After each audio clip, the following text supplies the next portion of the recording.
Baik, inilah materi kedua mengenai limpasan hujan dan hidrometri.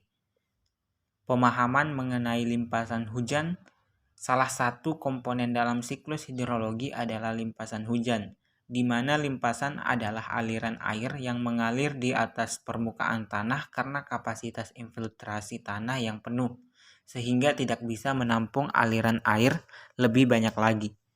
Limpasan merupakan salah satu penyebab erosi. Limpasan akibat hujan ini dapat terjadi dengan cepat dan dapat juga terjadi setelah terjadinya hujan. Lama waktu kejadian hujan puncak dan aliran puncak sangat dipengaruhi oleh kondisi wilayah tempat jatuhnya hujan. Bagian pertama, aliran permukaan atau runoff. Pengertian aliran permukaan atau runoff adalah aliran air yang terjadi di permukaan tanah setelah jenuhnya tanah lapisan permukaan.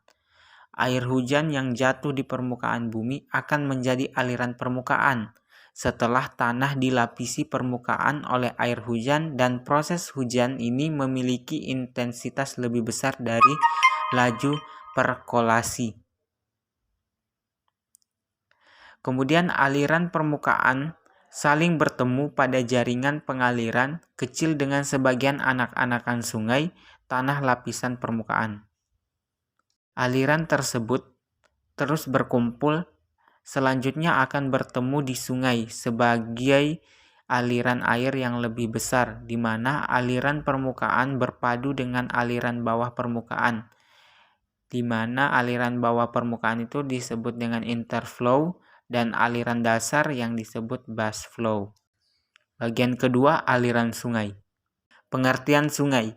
Sungai adalah jalur aliran air di atas permukaan bumi yang di samping mengalirkan air juga mengangkut sedimen yang terkandung dalam air sungai tersebut. Sedimen terbawa hanyut oleh aliran air yang dapat dibedakan sebagai muatan dasar atau bed load dan muatan melayan atau suspended load. Kemudian jenis aliran air dalam sungai. Pertama, aliran laminer. Aliran ini jika air mengalir dengan lambat, partikel akan bergerak ke dalam arah paralel terhadap saluran. Kemudian kedua, aliran turbulen, di mana jika kecepatan aliran berbeda pada bagian atas, tengah, bawah, depan, dan belakang dalam saluran ini sebagai akibat adanya perubahan friksi yang mengakibatkan perubahan gradien kecepatan.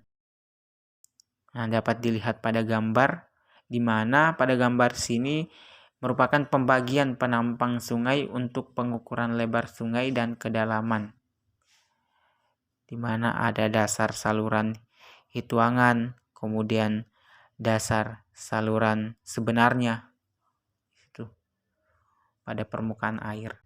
Kemudian fungsi sungai. Sungai mempunyai fungsi mengumpulkan curah hujan dalam suatu daerah tertentu dalam mengalirkannya ke laut.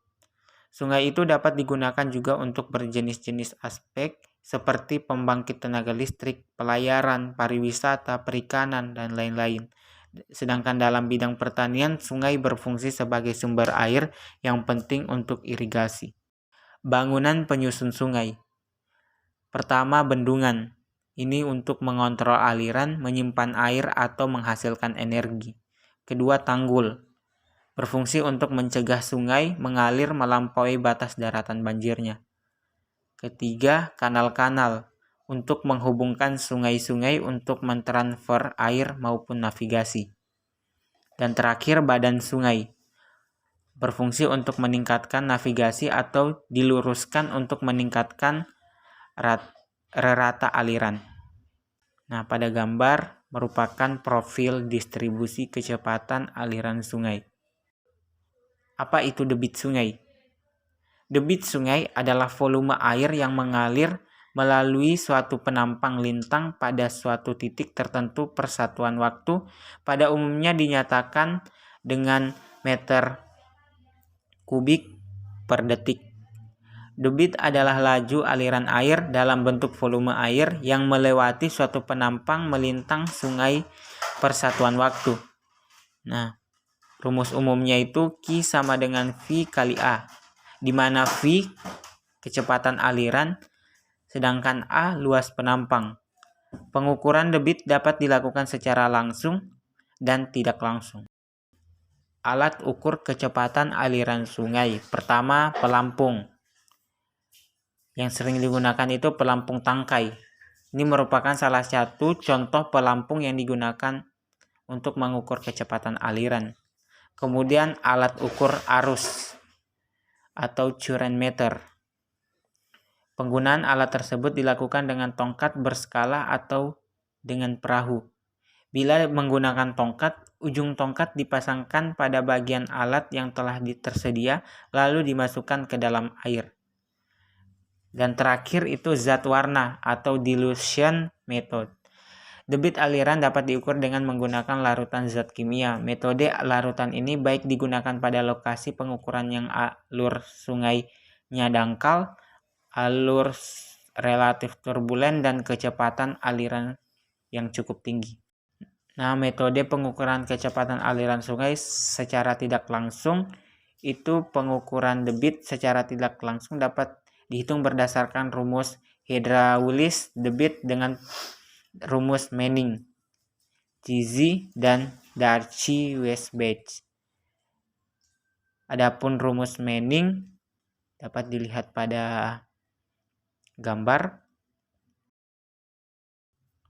Kemudian tipe sungai dan alirannya. Tipe pola aliran yang paling umum itu pertama dendritik. Pola ini dicirikan oleh banyaknya aliran-aliran kecil yang berhubungan dari orde rendah ke orde yang tinggi.